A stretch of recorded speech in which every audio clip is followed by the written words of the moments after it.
Assalamualaikum warahmatullahi ta'ala wabarakatuh. Tahun ini Daiwa telah memperkenalkan braking system terbarunya yang dipanggil sebagai SV Booster System. Jika dilihat kepada video promosi daripada Daiwa, kita akan nampak sistem ni seolah-olah hampir sama dengan DC system daripada Shimano. Tapi betul ke ianya electronic control seperti DC braking system Shimano? Kalau bukan elektronik dan manual seperti biasa, kenapa dipanggil booster system? Kenapa Daiwa tak panggil je air brake system? Sebabnya kita tahu sistem ni menggunakan SV spool sama juga seperti sistem pada air brake system yang lain. Selain daripada itu, SV booster system juga dikenali sebagai two-stage braking system. Apa maksud two-stage ni pula? Jadi, nak tahu semua soalan-soalan tu, jom layan. Kepada yang belum subscribe, bantu saya dengan menekan butang subscribe. Kepada yang dah subscribe, anda memang awesome.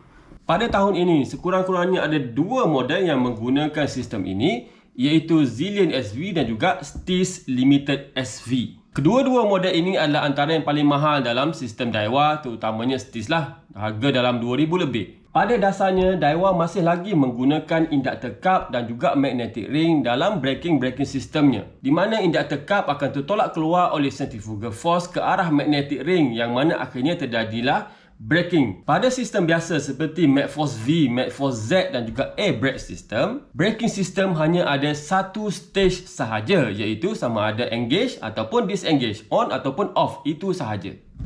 Tetapi di dalam SV Boost braking system ini ada dua peringkat, iaitu selain daripada on dan juga off, engage, disengage, semasa engage, sistem akan berlaku sama ada engage peringkat pertama iaitu separuh sahaja ataupun engage peringkat kedua iaitu engage penuh. Semasa engage, inductor cup akan masuk ke dalam magnetic ring sama ada masuk penuh iaitu level kedua ataupun masuk separuh iaitu level pertama. Inilah yang dinamakan sebagai two-stage braking.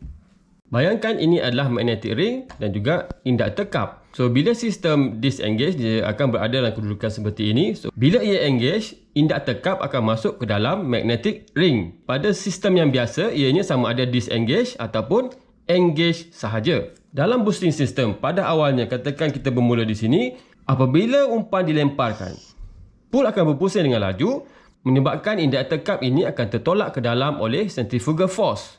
Jadi umpan akan pergi seperti ini. Jika kita menggunakan sistem biasa, iaitu sistem ini akan berterusan engage sehinggalah ke hujung casting.